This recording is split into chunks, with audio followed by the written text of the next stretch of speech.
Rome, 1600. Sur une place silencieuse, entouré de moines cagoulés et de soldats armés, un homme était enchaîné à un poteau de bois. Il s'appelait Giordano Bruno. Son crime, prétendre que l'âme était infinie, que l'univers n'avait pas de fin, que la pensée façonnait la réalité. Lorsque les flammes commencèrent à lui lécher les jambes, il ne cria pas, ne supplia pas, il prononça simplement une phrase que le temps ne pourrait jamais consumer. Ils allumeront cette torche, mais ils n'éteindront jamais la vérité. Ce que peu savent, c'est qu'avant son arrestation, Bruno envoya une petite boîte métallique scellée à un monastère secret de Padoue. À l'intérieur se trouvaient des fragments de textes chiffrés, des diagrammes alchimiques et des réflexions qu'il n'avait jamais osé exprimer en public. Ce que vous allez entendre n'est pas une simple théorie ou une simple philosophie.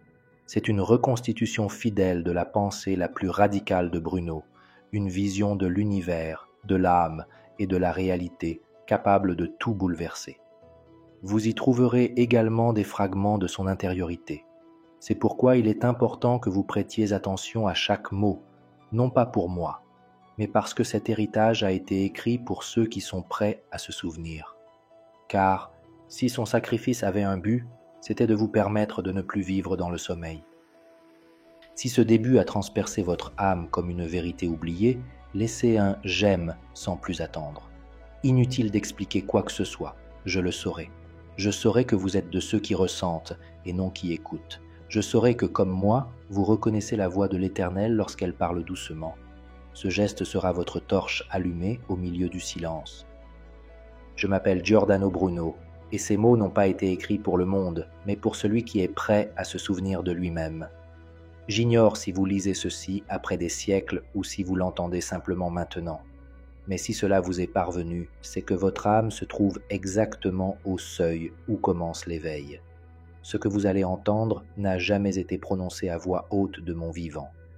Ni à Paris, ni à Londres, ni même devant mes disciples les plus dévoués, car il est des vérités qui ne peuvent être enseignées par des mots.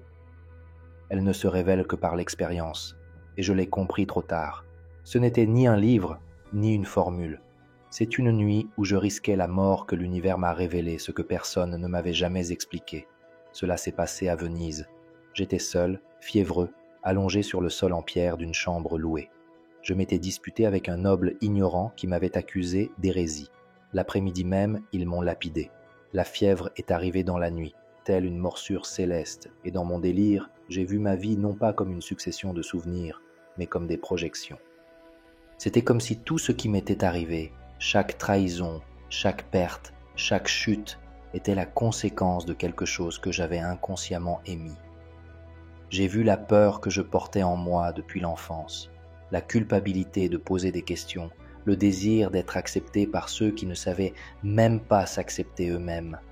J'avais projeté tout cela sur mon chemin, et le monde ne m'avait fait que le refléter. C'est alors que j'ai compris. Je ne vivais pas ce que je méritais. Je vivais ce que je n'avais pas encore transmuté en moi. Je m'assis, encore tremblant, et commençai à écrire sur une feuille déchirée. L'univers est un miroir, et c'est toi qui en tiens le cadre. Le lendemain matin, mon corps était faible, mais ma conscience était pleinement éveillée. Ce fut le début de tout. J'appelais cette découverte la carte invisible de l'âme, et je compris que chaque être humain évolue dans une structure intérieure composée non pas de routes, mais de pensées, non pas de villes, mais d'émotions archaïques, souvent héritées, qui déterminent les chemins que la vie suivra. À partir de ce moment, je commençai à m'observer d'abord moi-même, puis les autres. Un pêcheur romain répéta les erreurs de son père sans s'en rendre compte. Une noble femme attirait les hommes cruels, même si elle prétendait aspirer à la tendresse. Un enfant jamais vu devint un adulte que personne n'écoutait. Chacun marchait à l'intérieur de cartes invisibles, tout comme moi. Et j'ai compris que la liberté ne consiste pas à échapper au destin, mais à redessiner le plan intérieur d'où naît la réalité. Si dans votre vie, il y a quelque chose qui se répète, si une douleur semble éternelle, ne l'interprétez pas comme une punition.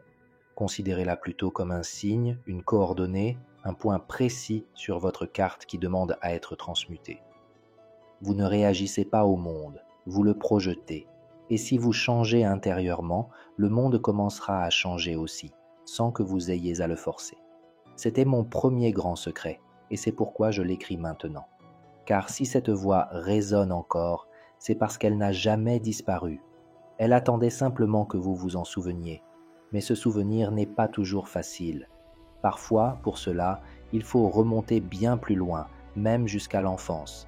Car nombre des chemins que nous empruntons aujourd'hui sans comprendre pourquoi ont été tracés avant même que nous ayons conscience d'avoir un choix.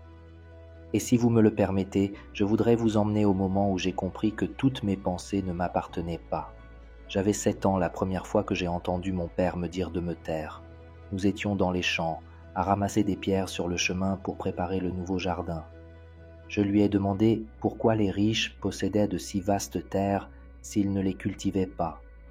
Il m'a regardé, a pincé les lèvres et a murmuré « Ne me pose plus jamais cette question, ce n'est pas sûr ni pour toi ni pour moi, ni pour… » Ce jour-là, j'ai appris quelque chose, non pas sur le monde, mais sur la peur. Et cette peur n'était pas la mienne. Je l'avais héritée, je l'avais portée en moi pendant des années sans le savoir. Elle m'accompagnait dans mes silences, dans mes idées refoulées, dans mes rêves différés. Et ce n'est que bien plus tard, alors que j'étais déjà un homme hanté par mes propres mots, que j'ai compris. La plupart de mes pensées n'étaient pas authentiques. C'étaient des voix archaïques, celles de mes parents, de mes professeurs, de systèmes qui avaient instillé des idées en moi comme des graines, sans que je m'en rende compte, des croyances qui imitaient ma voix intérieure, mais qui n'étaient pas nées de mon âme. Combien de pensées qui vous habitent aujourd'hui ne vous appartiennent pas vraiment? Combien de fois prenez-vous des décisions par peur de décevoir une figure disparue? Combien de fois vous sentez-vous coupable de quelque chose qui n'aurait jamais dû vous blesser? Lorsque j'ai compris cela, j'ai eu le vertige, comme si mon esprit était un temple envahi par des présences étrangères. Je me croyais libre et pourtant je vivais immergé dans des idées empruntées. À Paris, j'avais un professeur de rhétorique que j'admirais profondément. Il soutenait que toute pensée doit passer 3 épreuves avant d'être acceptée. Est-ce que je la connais par expérience directe ou seulement parce que je l'ai entendue 1000 fois? Est-ce que cette pensée m'élargit ou me confine? Est-ce que je la choisirais si je n'avais pas peur? Seulement 3 questions, mais si vous les posez sincèrement, beaucoup de vos certitudes s'effondrent. Et cela, croyez-moi, est une bénédiction, car en démantelant une pensée qui n'est pas la vôtre, vous récupérez un fragment de votre âme. Si vous entendez ces mots, essayez-les. Choisissez maintenant une pensée que vous avez à propos de vous-même, une pensée qui vous blesse, qui vous limite, et demandez-vous, qui m'a inculqué cette idée? Quelle voix? Quel regard? Quel moment l'a implantée? Si vous ne parvenez pas à l'identifier, il est fort probable qu'elle ne vous appartienne pas. Et si elle ne vous appartient pas, elle n'a aucune raison de continuer à vous gouverner. Aujourd'hui, je vois clairement qu'une grande partie de la souffrance humaine ne provient pas de l'âme, mais de l'écho de pensées héritées, imposées, contaminées. Des pensées nées de la peur. Mais vous pouvez choisir, non pas instantanément, mais étape par étape. Chaque fois que vous choisissez une pensée née de votre vérité, une part de votre réalité commence à se transformer. Je l'ai appris tard, mais vous n'avez pas besoin d'attendre que le feu vienne. Vous pouvez vous réveiller bien plus tôt. Et si ces mots résonnent en vous, ce n'est pas parce que je les ai prononcés, mais parce qu'ils étaient déjà en vous, attendant d'être reconnus. C'était pendant ma retraite au monastère de San Domenico Maggiore. J'avais 20 ans et commençais à étudier la philosophie avec une profonde dévotion. Mais il y avait des nuits où quelque chose en moi se brisait sans raison apparente. Je m'isolais, devenais froid, agressif, impatient, je me jugeais intérieurement, puis je faisais comme si tout était en ordre. Un vieux moine m'observait depuis des semaines. Un soir, alors que je balayais le cloître, il me dit « Ta lumière est intense, mais tu t'en sers pour te cacher. » Je ne comprenais pas, ou peut-être ne voulais-je pas comprendre. Mais cette phrase me hanta pendant des jours, jusqu'à ce qu'un matin très tôt, je décide de m'enfermer dans la chapelle, sans lumière, avec seulement une bougie. Je m'assis face à moi-même, sans prier, sans écrire, simplement en train d'observer. Et c'est alors que cela se manifesta, non pas comme une figure, ni comme un démon, mais comme une pure émotion. Colère, colère d'être réduite au silence, colère de ne pas être vue, colère de porter un feu que personne ne savait comment entretenir. Je l'avais réprimée au point qu'elle ne m'appartenait plus. Elle était devenue une ombre, et de là, elle gouvernait mes réactions, mes relations, mes décisions. J'ai pleuré, non pas de douleur, mais de reconnaissance. Parce que je me voyais enfin entière, sans pureté forcée, sans masque. Seulement moi-même, avec ce que je n'avais jamais voulu accepter. Et c'est là que j'ai découvert une vérité qu'aucun livre n'enseigne. L'ombre n'est pas votre ennemi, c'est la part de vous qui attend d'être vue sans condamnation. En l'intégrant, vous retrouvez énergie, clarté et surtout vérité. Si vous êtes ici, écoutez attentivement ces mots. Ce que vous jugez le plus extérieurement est généralement ce que vous n'avez pas encore voulu voir intérieurement. Et plus vous le réprimez, plus vous lui donnez de pouvoir. Aujourd'hui, si vous le pouvez, si vous l'osez, asseyez-vous en silence et demandez-vous « Quelle part de moi ai-je tenté de cacher pour être aimé ? Quelle émotion est-ce que je refuse parce qu'on m'a appris à ne pas la ressentir ?» Il n'est pas nécessaire de lutter contre son ombre, il suffit de la voir et de ne pas la fuir. Depuis cette nuit à la chapelle, chaque fois que quelque chose m'irritait profondément, je ne réagissais pas immédiatement. Je me demandais « Que me montrait-elle que je n'avais pas encore accepté en moi ?» Parfois, c'était mon ego. Parfois, c'était ma peur de l'échec. Parfois, c'était mon désir qu'on se souvienne de moi. Et ainsi, petit à petit, mon ombre est devenue un maître. Si vous m'écoutez encore, c'est que vous aussi êtes prêt à regarder ce que vous avez autrefois évité, non pas pour vous condamner, mais pour vous libérer. Et si vous continuez, je vous montrerai comment même ce que vous avez voulu éliminer de vous-même peut se transformer en puissance créatrice. Je m'en souviens clairement. C'était pendant l'hiver 1576. J'étais seul dans une cellule qu'on m'avait prêtée, dans un monastère qui m'avait accueilli par pitié, sans disciples, sans livres, sans mots. Je ne m'identifiais plus à ce en quoi j'avais cru. Je ne représentais plus rien.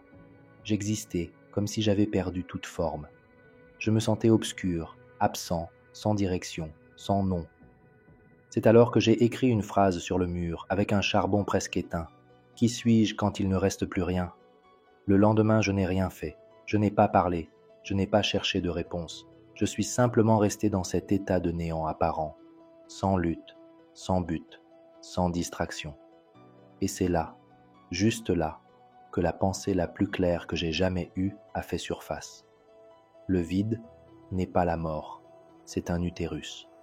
J'ai senti que tout ce que j'avais abandonné, les croyances, les peurs, le besoin d'être quelqu'un, ne me quittait pas pour me détruire. Ils libérèrent de l'espace pour moi, un espace pour me souvenir de qui je suis, comme si l'âme me disait « Maintenant que tu as enfin cessé de te remplir de bruit, je peux te parler. » J'ai compris depuis que le vide n'est pas la fin, c'est le commencement. C'est l'espace sacré où la conscience peut véritablement créer, car tant que vous êtes rempli de pensées automatiques, des exigences des autres, d'un passé non résolu, vous ne pouvez rien générer de nouveau. Le vide, bien qu'inconfortable, est le ventre de la réalité. Et si, à ce moment de votre vie, vous ressentez ce vide, écoutez-moi. Ne le fuis pas, ne te précipite pas pour le remplir de choses, d'objectifs, de bruit. Reste, écoute-le. Demande-lui, que naît ce silence qui ne trouve plus de place en moi ? Qu'est-ce qui veut émerger, si enfin je lui fais place ? Le monde craint le vide, alors il le remplit de bruit. Mais le sage sait qu'au cœur du silence, l'Éternel parle. Depuis ce jour, j'ai commencé à enseigner à partir du silence, non pas pour imposer des vérités, mais pour maintenir l'espace où d'autres pouvaient découvrir les leurs. Et cela a tout changé. Si vous êtes ici, si vous m'écoutez encore, c'est que vous aussi avez ressenti cette sensation d'être dans le néant. Et aujourd'hui, je veux vous dire que ce néant est le commencement de tout. La première fois que je l'ai ressenti, j'étais assis, le dos contre un mur de pierre, les yeux fermés, les mains vides sur les genoux. Je ne sais comment l'expliquer avec des mots humains, mais quelque chose était là, en moi. Je ne l'ai pas vu, je ne l'ai pas entendu. Mais je le savais, comme si l'univers m'écoutait, même si je ne disais rien. C'était une présence immense, mais informe, aimante, mais dénuée de mots doux, intelligente, mais pas logique. C'était la conscience. Et puis j'ai compris quelque chose qui a changé tout ce que j'avais appris.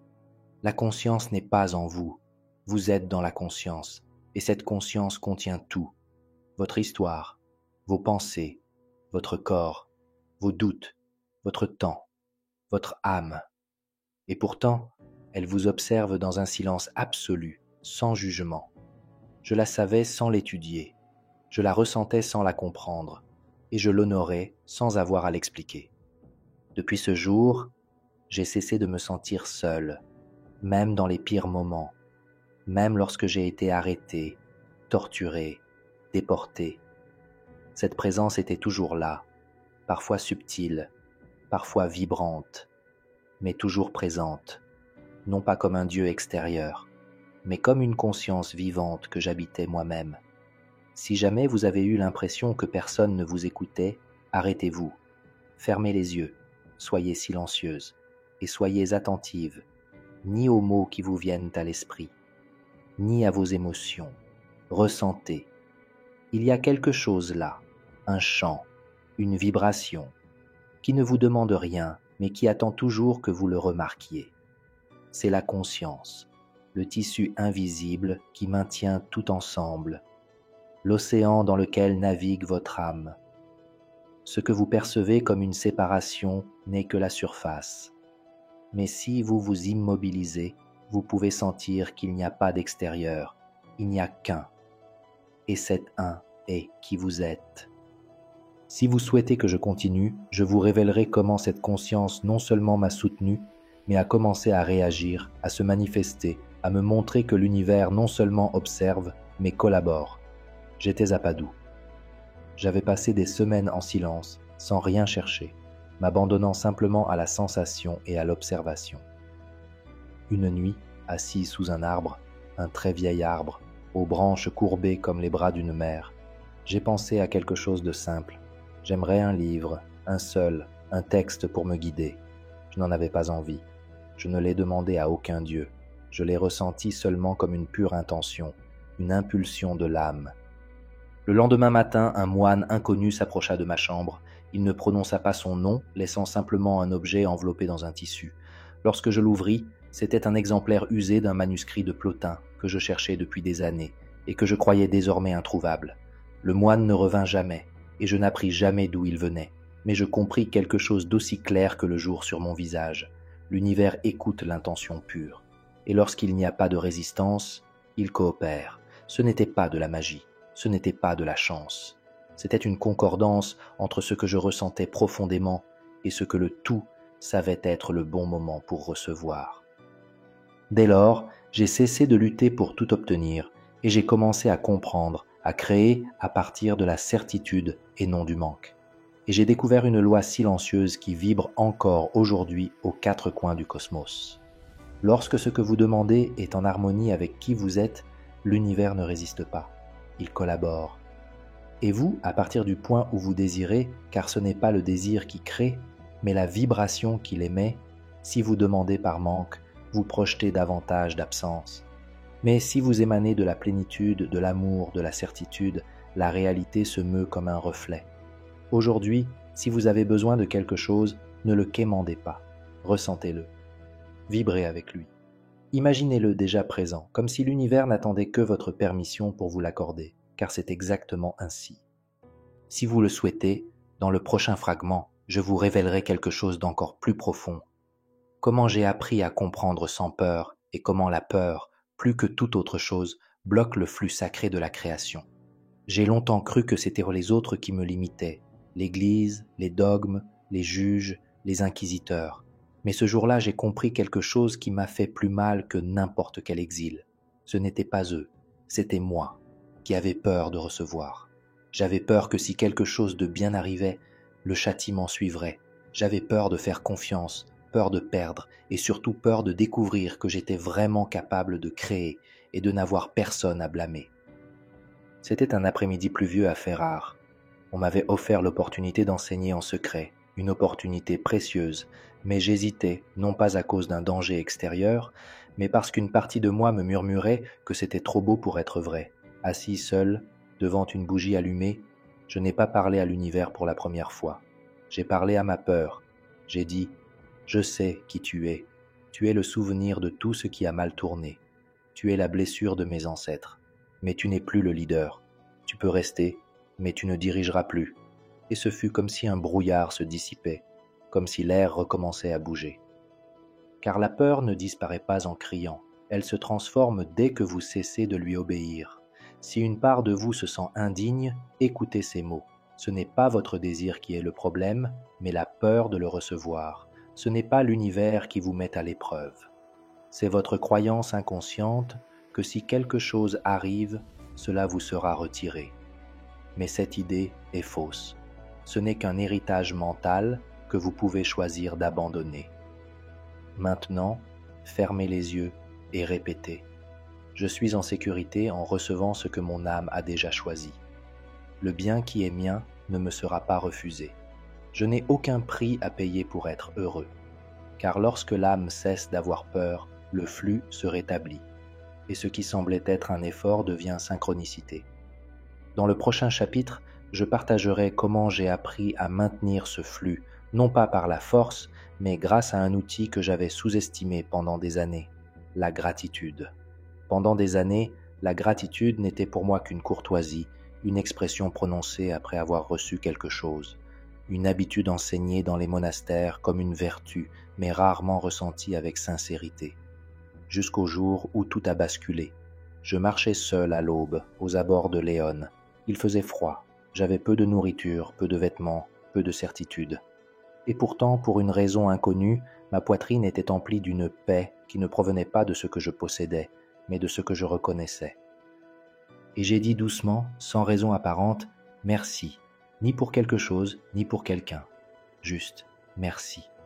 Comme un soupir de l'âme qui l'espace d'un instant se souvenait d'être entière. C'est alors que j'ai compris. La gratitude n'est pas une réaction, c'est une clé, c'est une fréquence, un alignement profond avec la vérité que vous êtes déjà complet, même si rien n'est encore arrivé. Et à partir de cette fréquence, tout ce qui vient trouve sa place. Et tout ce qui n'est pas encore arrivé commence à se diriger vers vous. À partir de ce jour, j'ai commencé à remercier avant que les choses n'arrivent, avant de savoir si quelque chose fonctionnerait, avant d'en avoir la preuve. Et tout a changé, car la gratitude anticipée est la foi transmutée en vibration. C'est comme dire à l'univers « Je suis prêt, j'ai confiance, je suis déjà sur la fréquence de ce qui arrive. » Et si vous n'avez pas de raison d'être reconnaissant aujourd'hui, créez-les. Soyez reconnaissant pour votre conscience, pour votre capacité à entendre ces mots, pour ce que vous guérissez, même si vous ne le voyez pas encore, car la gratitude n'attend pas les résultats, elle les génère. Et si vous remerciez de tout votre être, la réalité s'adapte à cette vérité. À partir de ce moment-là, chaque fois qu'une difficulté survenait, je ne la maudissais plus. Je la bénissais. Je lui disais « Merci pour ce que tu es venu me montrer. Merci pour ce que je ne comprends toujours pas. Merci, car tu m'ouvres aussi une porte. » Dans le prochain chapitre, je vous révélerai ce qui s'est passé lorsque j'ai commencé à rendre grâce, même pour la douleur, et comment cet abandon m'a ouvert au plus grand des paradoxes. Parfois, perdre est le seul moyen de retrouver son âme. Ils m'avaient trahi pour mes idées. Ils m'avaient expulsé. Ils avaient confisqué mes écrits et, plus encore, ils m'avaient enlevé le visage que je m'étais construit, celui du maître, du sage, de celui qui savait ce qu'il faisait. Je me suis retrouvé sans rien, sans nom, sans direction, sans dignité apparente, et ce soir-là, j'ai voulu abandonner. Je me suis dirigé vers un champ. Il pleuvait. Je me suis assis sous un arbre nu et j'ai pleuré, non pas comme un mystique, ni comme un philosophe, ni comme un enfant abandonné, mais comme un être nu face à lui-même. Et là, à cet instant de rupture, quelque chose s'est produit. Non pas à l'extérieur de moi, mais à l'intérieur. Un murmure silencieux, une certitude subtile. Maintenant tu es vide, maintenant tu peux être réel. J'ai compris que j'avais perdu tout ce que je n'étais pas, tout ce que j'avais construit pour être accepté, admiré, protégé. Mais ce qui ne m'avait pas quitté, c'était mon âme, ma conscience, mon pouvoir de créer, même à partir des ruines. Cette nuit-là, je n'ai rien demandé. J'ai seulement dit, si cette chute me ramène à moi-même, alors merci. Et tandis que je le prononçais, la douleur ne disparut pas, mais quelque chose en elle changea. Elle cessa d'être une punition pour devenir une alchimie. Si vous vous sentez perdu, écoutez ceci avec un cœur ouvert. Ce qui s'en va n'est pas qui vous êtes, c'est ce qui ne peut plus contenir votre vérité. La vie ne vous punit pas, elle vous libère, et si vous la laissez faire, chaque perte peut devenir une initiation, non pas vers quelque chose de nouveau, mais vers ce que vous avez toujours été et que vous avez oublié. Être reconnaissant pour la douleur ne signifie pas ne pas la ressentir. Cela signifie ne pas en faire une identité. Cela signifie regarder au-delà et lui permettre de vous révéler ce dont vous étiez censé vous souvenir. Depuis ce jour, j'ai compris que l'âme n'est pas renforcée par le succès. Elle l'est par la vérité, et la vérité se présente souvent sous la forme d'une perte. Dans le prochain chapitre, je vous raconterai ce qui s'est passé lorsque j'ai arrêté de courir, de chercher et de m'abandonner complètement à l'instant présent, et comment, sans même demander, la paix est venue. C'était sur une colline près de Florence. C'était le printemps. Il n'y avait ni orage, ni extase, juste un ciel gris et clair, le chant d'un oiseau et ma respiration. Et pour la première fois de mon existence, je ne pensais plus au passé. Je n'avais plus peur de l'avenir. Je ne cherchais rien. J'étais juste là, présent, respirant, être. Et c'est là que la paix m'a envahi. Non pas comme un sentiment, mais comme une reconnaissance. C'était comme si l'instant lui-même m'enveloppait, comme si tout ce que je cherchais depuis des années, pouvoir, but, illumination, avait toujours été là, dans ce moment présent, silencieux, complet, suffisant. J'ai compris que le présent n'est pas un passage vers quelque chose, c'est l'arrivée, qu'à chaque fois que je fuyais ce qui devait être, je fuyais ce que j'étais déjà. Et quand j'ai enfin cessé d'essayer, la vie a pu se révéler telle qu'elle était. Si votre esprit vous entraîne dans le passé ou vous pousse vers le futur, faites ceci. Fermez les yeux, ressentez votre corps, inspirez doucement, expirez lentement et répétez intérieurement « Je n'ai nulle part où aller. Je suis là maintenant. Maintenant suffit. La vérité est là, car l'âme ne s'éveille pas à un autre moment. Elle s'éveille maintenant. Pas quand vous aurez accompli davantage, pas quand tout sera réglé, mais quand vous vous arrêterez suffisamment longtemps pour réaliser que vous êtes déjà accompli. Depuis ce jour, j'ai compris que le présent n'est pas une pause, c'est l'autel, le lieu où tout advient, où l'âme se manifeste, où l'univers écoute, sans parole. Dans le chapitre suivant, je vous raconterai comment, en habitant ce moment présent avec une présence authentique, l'intuition a commencé à me parler, non pas de l'esprit, mais de l'âme elle-même, et comment j'ai appris à écouter cette voix silencieuse qui avait toujours été là, attendant que je cesse de chercher à l'extérieur. La première fois que je l'ai ressenti, je traversais une petite forêt en Toscane. Je me suis arrêté sans savoir pourquoi. J'ai ressenti le besoin de tourner à gauche, de changer de direction, de quitter le sentier. Ce n'était pas de la peur, ce n'était pas logique. C'était comme si quelque chose de plus profond que moi me guidait, sans mots. Quelques minutes plus tard, j'ai découvert une cabane. À l'intérieur, un vieil homme malade qui avait besoin d'aide. Je me suis occupé de lui pendant 3 jours, et avant de mourir, il m'a donné un manuscrit. Ce manuscrit contenait l'une des idées les plus révolutionnaires que j'ai jamais lues sur la relation entre l'esprit et la matière. Et c'est alors que j'ai compris. L'intuition ne vient pas de vous. Elle vient de ce que vous êtes, avant que vous ne soyez vous-même. C'est la pure conscience qui vous parle de l'intérieur. J'ai commencé à reconnaître son ton. Elle ne crie jamais, elle ne s'impose jamais, mais elle ne commet jamais d'erreur. Et j'ai compris quelque chose que je n'ai jamais oublié. L'esprit argumente, l'émotion réagit, mais l'âme sait, tout simplement. Et comment reconnaître cette voix au milieu de tant de bruit? Avec le silence, avec la présence, avec l'honnêteté. L'intuition ne répond pas à ce que vous voulez entendre. Elle vous dit ce qui est. Et quand on apprend à lui faire confiance, votre chemin s'aligne, sans effort, sans besoin de contrôle. J'ai commencé à enregistrer chaque intuition que je ressentais, à agir en fonction de ces signaux subtils. Et peu à peu, la vie est devenue plus fluide, plus précise, plus réelle, non pas parce que tout était parfait, mais parce que je ne marchais plus à l'aveuglette. L'âme a toujours su le chemin, c'est juste que mon esprit parlait si fort que je ne l'entendais pas. Et si vous êtes ici à m'écouter, vous savez déjà de quoi je parle, car vous avez aussi connu cette voix, dans les décisions que vous ne pouviez expliquer, dans les doux avertissements que vous avez ignorés, dans les certitudes qui vous ont sauvé. Aujourd'hui, je veux juste vous le rappeler. Votre âme le sait.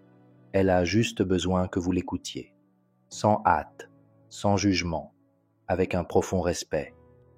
Dans le dernier chapitre, je partagerai avec vous ce que j'ai découvert à la fin de ma vie. Quand je n'avais plus de corps libre, plus de paroles publiques, plus de projets d'avenir, mais je possédais une vérité vivante. Ce qui a le plus de pouvoir n'est pas ce que l'on sait, mais ce que l'on incarne. Et maintenant, si vous êtes ici avec moi, si vous avez écouté chacune de ces pages, si vous avez ressenti ce que j'ai ressenti, alors vous n'avez plus besoin de mots, car il ne s'agit pas d'accumuler du savoir, il s'agit de l'incarner. Je l'ai compris trop tard, quand je ne pouvais plus parler sur les places, quand mes livres avaient été brûlés, quand il ne me restait plus que le silence et une cellule. Là, je n'avais personne à convaincre, pas d'auditoire, pas de disciples, pas de défenseurs. Je n'avais que mon âme nue et la vérité que j'avais vécue. Il ne suffisait pas d'avoir parlé de l'infini. Il ne suffisait pas d'avoir étudié les étoiles, les âmes, les énergies subtiles. La seule chose qui m'accompagnait dans cet enfermement était ce que j'étais devenu au cours de ce processus. Car au final, la seule vérité qui compte est celle qui vibre en vous, même si personne ne la voit. Et c'est alors que j'ai compris que tout ce que j'avais été, tout ce que j'avais perdu, tout ce que j'avais découvert n'avait de sens que parce que cela m'avait transformé. Et si ma transformation peut vous aider à vous souvenir, alors tout cela en aura valu la peine. Alors, ne mémorisez pas ces mots. Ne les répétez pas comme une doctrine. Sacralisez-les, vivez-les. Si vous avez découvert que votre réalité naît de vous, commencez à créer à partir de votre âme. Si vous avez intégré votre ombre, laissez cette énergie devenir votre allié. Si vous avez ressenti le vide, honorez son pouvoir créateur. Si vous avez écouté votre intuition, suivez-la. Car ce livre, cette voix, cet héritage ne m'appartiennent pas. Il vous appartient. Il l'a toujours été. Je suis seulement venu vous le rappeler. Et si jamais vous doutez, si jamais vous oubliez tout ce que vous avez entendu, si jamais le monde se remet à faire du bruit, souvenez-vous de ceci, ils allumeront ce flambeau. Mais ils n'éteindront jamais la vérité. Et cette vérité vit en vous. Avec tout ce que j'ai été, avec tout ce que je suis maintenant, je vous salue en sachant que cette flamme est passée de mes mains aux vôtres. Et vous saurez quoi en faire, l'âme le sait. Elle a juste besoin que vous l'écoutiez, sans jugement et avec un profond respect. Si cette voix a trouvé un écho en vous, arrêtez-vous un instant et laissez une trace. Aimez, car c'est ainsi que l'on se reconnaît, sans mots. Écrivez un commentaire, un souvenir, émotion, ne serait-ce qu'une phrase vivante. Et abonnez-vous si vous souhaitez repartir ensemble sur ce chemin fait de vérités murmurées et de flammes éternelles. Votre âme a déjà compris où elle veut retourner. Je vous y attendrai. Puissiez-vous toujours être fidèle à ce que vous entendez en silence, que les mots oubliés reviennent frapper doucement et que votre vérité, même fragile, soit le feu qui vous guide. À vous qui avez écouté jusqu'au bout, je ne souhaite, comme toujours, que la lumière, je vous souhaite l'origine, et puissiez-vous renaître de là, chaque fois que vous le choisirez. À bientôt.